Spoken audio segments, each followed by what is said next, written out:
My name is Mario and my partner is Eda. We are from Indonesia #1 hit music station Prambors. You look good, Ed. Thanks, man. Thanks for having me.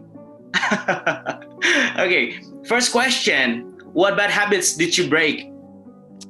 Do you know, I think I do everything in excess. Like I never know when to stop. So since having a daughter, I've really cut back on that. Okay. All right. Second follow-up question. I hope you are ready, Ed. Can you tell us about this guy and who is he? And what are some of the bad habits that he have passed on to you as Ed Sheeran at the moment, as you can recall in your whole life? That's my dad. That's my dad. And I think all of my good traits have actually come from him. His work ethic is really, really strong. So I think that's why I've got a strong work ethic. But yeah, I mean, we both love beer. So maybe that. I wouldn't see that as a bad habit though. But yeah, a lot of other people probably would. Okay.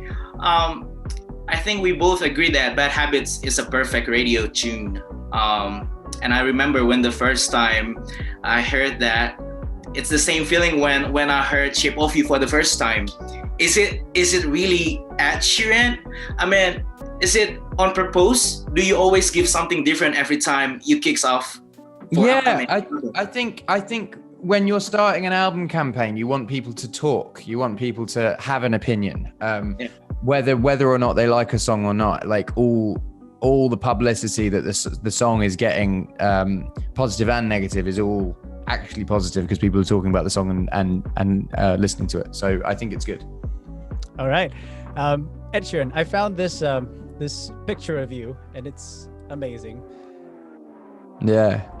I was broke, but I was really happy. Now, at the moment, I want to ask you, on a scale 1 to 10, how happy are you at the moment? And what are the things that make you happy these days, Ed Sheeran?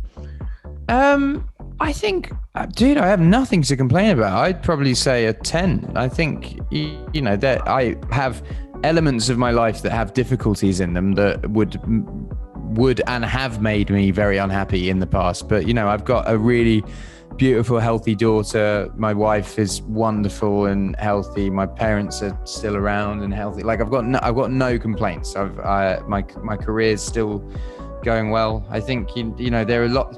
If I looked for things that were bad in my life, I would find them. But I like having an approach of being positive. Wow, good to hear that. Next, Ed, I'm wondering that you have written so many songs over the years, not just for you, but for many artists. How do you know which song is for you and which song is for some other artists? It's usually about personal connection to the song, I think. You know, there is, you know, a lot of songs on my album that are really deep and emotional and mean a lot to me because I was going through something at the time. Whereas sometimes I just like writing songs and they just come out, but I don't have the same connection with them. So I'd rather they have a good home somewhere and someone else sing them. Okay. Right. Talking about personal things, Ed Sheeran, can you tell us where you are at the moment? And can you tell us what is this room that you're in? I see paintings at the back. This is my office.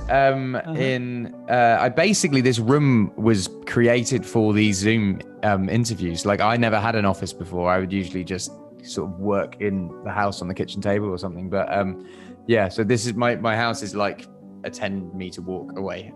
So yeah, we're just outside in an office. Okay. This year is also your 10th anniversary for the first album. Yes. What would you say to Ed Sheeran 10 years ago? Don't know really. That it's gonna get way bigger than you expect. So prepare yourself and time manage well, I think. Yep, I hope time will bring you to Indonesia, Ed, because Cheerios, name of your fans right here, is waiting, and we love your Bad Habits, your new single. And can you tell us some of the things that you have already know or have heard about Indonesia? Have you heard anything about Indonesia at the moment, Ed? Well, yeah, I've been there. I love it there. It's wonderful. I mean, the food, I think my favorite thing's the food. But the culture's amazing. It's just, it's a great spot. It's a great spot, and I always enjoy being in that part of the world.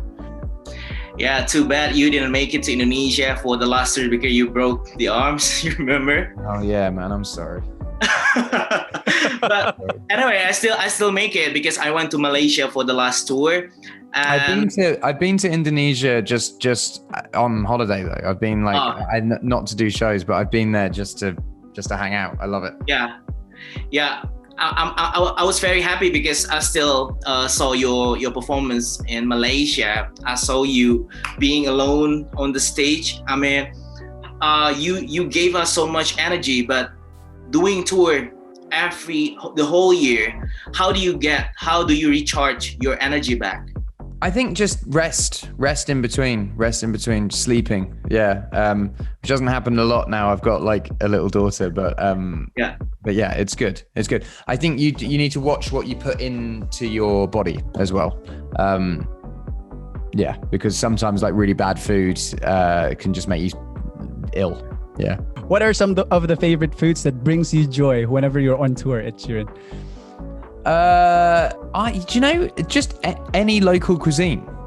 Wherever I am, be it like having sauerkraut and bratwurst in Germany, or whether it's like a curry in India, or like wherever I am, I'll just eat exclusively that cuisine while I'm there.